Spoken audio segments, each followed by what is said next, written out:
September 17, 1862, the Battle of Antietam, was the culmination of Robert E. Lee's 1862 Maryland campaign.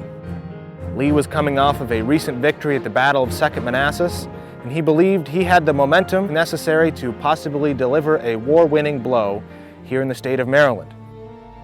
Robert E. Lee's primary objective was to meet and defeat George B. McClellan's Army of the Potomac.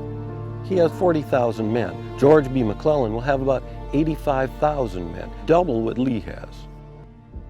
Lee's Army of Northern Virginia was a nearly exhausted army. After their victory at the Second Manassas, similarly, McClellan, with his 85,000-man Army of the Potomac, his soldiers are also tired. Antietam was a battle with international implications. At the start of this campaign, England and France, major European powers, were on the verge of recognizing the Confederacy as an independent nation. This would have likely led to diplomatic, possibly financial support for the Southern cause, as well as legitimacy for the Confederacy in the eyes of the world. They are waiting for the Confederacy to prove itself on the battlefield before they make this major leap of faith in recognizing the South as an independent nation. Because of what happened here at Antietam on September 17th of 1862, England and France decided they would not recognize the Confederacy. Thus, the South lost perhaps its best chance to achieve international recognition in the American Civil War. By this time in the war, Abraham Lincoln was poised to issue a proclamation of emancipation, freeing the slaves. However, his cabinet cautioned him against that. Things had been going so poorly for the North, they insisted that an Emancipation Proclamation would look like a cry of desperation. This victory, small as it was here at Antietam, is enough of a victory for the North to enable Lincoln to issue that Emancipation Proclamation.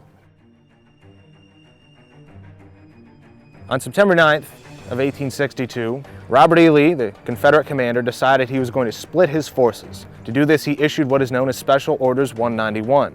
On September 13th of 1862, Union soldiers came across a copy of these orders, the famed Lost Orders of the Maryland campaign. What these orders tell McClellan: the Confederate Army is divided. These orders give McClellan the information he needs to attack Confederate forces on South Mountain on September 14th of 1862.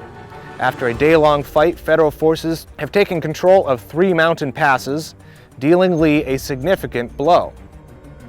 On September 15th of 1862, the Union garrison at Harper's Ferry will surrender. Thus, the stage is set for the Battle of Antietam on September 17th of 1862.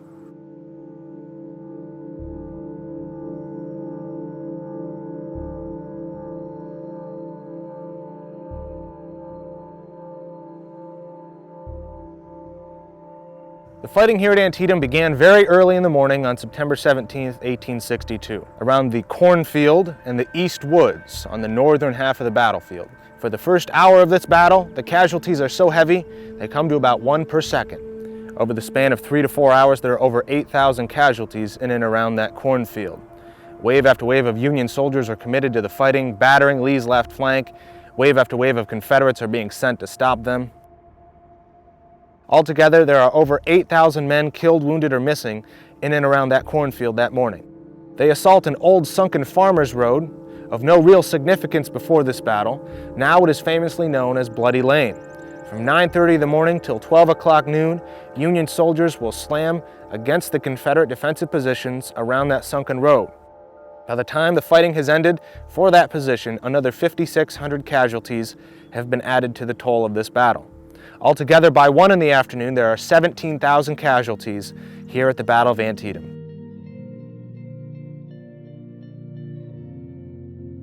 As the battle closed on the evening of September 17, 1862, both armies, after this titanic struggle, remained essentially in what were their original positions.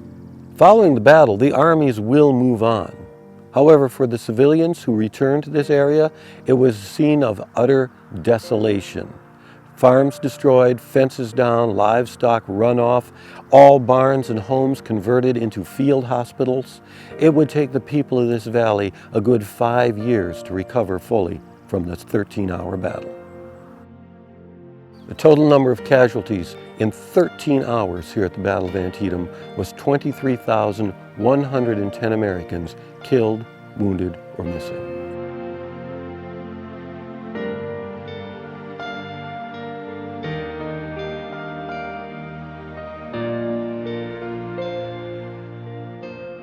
across this battlefield, the Union Army of the Potomac and the Confederate Army of Virginia met in one of the worst days this country has ever known.